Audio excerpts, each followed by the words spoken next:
When I first got into libraries, I can now see that I was still recovering from a brief but traumatic experience I'd had with a boss a few years prior.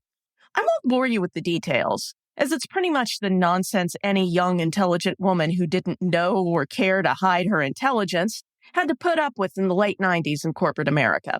After I was laid off from that gig, I changed careers to social services and worked under some pretty good bosses that helped me heal.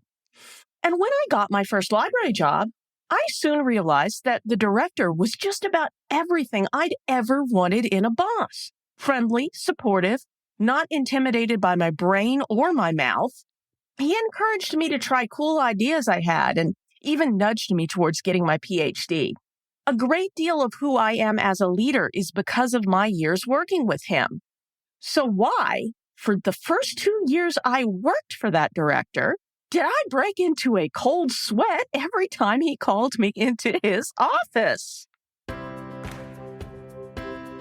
Welcome to the Kind Leadership Challenge. I'm Sarah Clark, founder of the Kind Leadership Guild. My PhD in higher ed leadership, my experience advising educational and library leaders all over the world, and a career working in academic libraries from the front desk to the dean's office, taught me how any leader in any situation can transform their organization so that they can make their communities more educated and informed places to live, work, and thrive. Kind leaders know how to make tough decisions without becoming jerks. We grow our organization's impact without burning anyone out. And we've learned that when we stop controlling and start collaborating, the impossible becomes effortless. It all sounds pretty simple, but that doesn't mean it's not hard at times. So stick around for the next 10 minutes or so as I challenge you to part with perfection so you can build a better world. I didn't break into a cold sweat because of anything my director had done or would have done. Intellectually, I knew that I was doing a good job, if only because I'd promptly been promoted when a librarian position came open shortly after I finished my MLIS. One of a few key strokes of luck in my career, but that's a topic for another episode. For me, it was the fear of the unknown that freaked me out every time he'd say, "Hey, can you come into my office for a second?" When someone doesn't know why a meeting is happening, it's easy to jump to the worst possible conclusion. And if a team member has had rough experiences with bosses who are behaving unkindly, then let's just say their imagination can make things all the worse.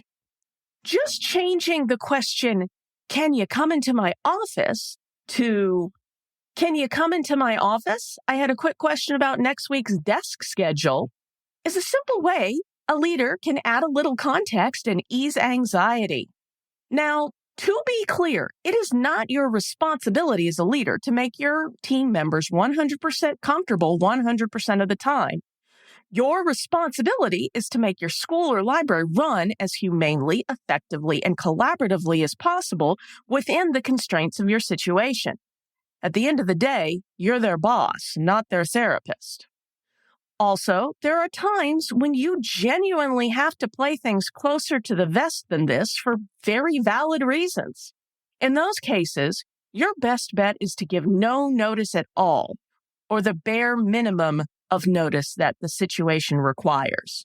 But also be honest with yourself. Do you really have to make that meeting invite a big mystery? You may think of it as a fun build-up to some sort of pleasant surprise.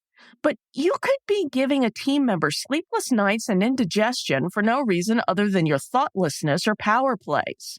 Long story short, unless there is some genuine HR or legal-based reason why you can't give at least some basic detail, tell your team members what meetings are about when you set them.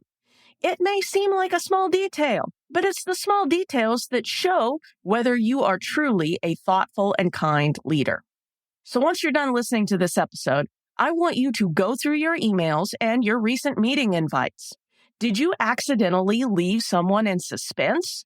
If so, fix it right now. This is one of those rare leadership challenges I'm posing that can be accomplished in less time than it took to listen to this episode. And this was a short episode.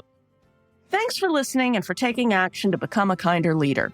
If you found this week's episode insightful, give the show a rating or review. Or even better, share this episode with your fellow leaders. Never doubt that day by day you're building a better world, even if you can't see it yet. So until next time, stay kind now.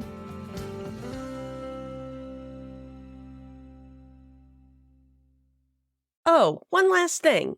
If you're ready to take on this week's challenge but not sure how to start, head over to kindleadershipchallenge.com/next to download the Next Steps checklist.